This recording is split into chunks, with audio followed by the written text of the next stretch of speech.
Alors nous sommes sur la résidence La Commanderie à Castries, sur la tranche 2 de la ZAC des Sorèdes. On inaugure aujourd'hui notre belle résidence qu'on a livrée en juin 2019 auprès de nos résidents. On a 36 logements sur cette résidence, principalement une grande majorité de résidences principales, des castriotes, des gens de la métropole. Ça a été un grand succès commercial puisqu'on a vendu tous nos logements bien avant la livraison. Alors plusieurs attraits auprès de nos clients. Ce qui revient à chaque fois, c'est la ville de Castries, sa situation. On est dans la métropole, proche des grands axes, le cœur de village.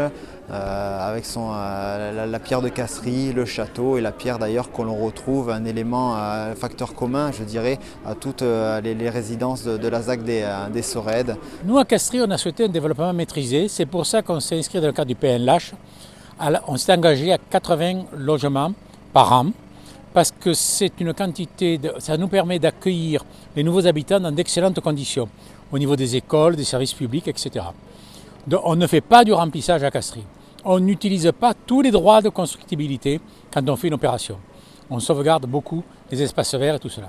Vous le voyez, cette commanderie qui reçoit des habitants est déjà toute pleine. Elle est située à côté d'un parc. Tout le périmètre va être préservé avec bassin de rétention. Ceci correspond exactement aux objectifs du SCOT 2006 révisé, c'est-à-dire 2/3 réservés justement à tout ce qui est arbre, viticulture et 1/3 simplement à l'urbanisme. C'est un programme d'habitat à l'intérieur de la ville, un habitat pour les habitants. Il y aura 190 logements à terme sur ce projet. Nous sommes déjà à la deuxième tranche, avec un parti qui a été retenu, c'est de réaliser en limite des constructions déjà bâties, des lots d'habitat individuels pour qu'il y ait des maisons, pour qu'on ait un véritable lien avec l'habitat ancien.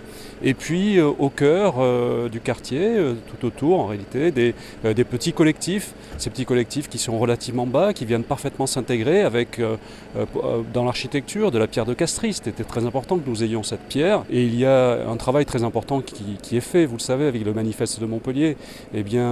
Quand on est ici à Castries, au cœur de ce village, avec cette augmentation de la population, avec ce quartier, je crois que les habitants s'y sentiront bien parce que l'aménagement est raisonné, il est bien étudié pour que celui-ci et ses habitations viennent parfaitement s'intégrer au village et nous y avons apporté une attention tout à fait particulière.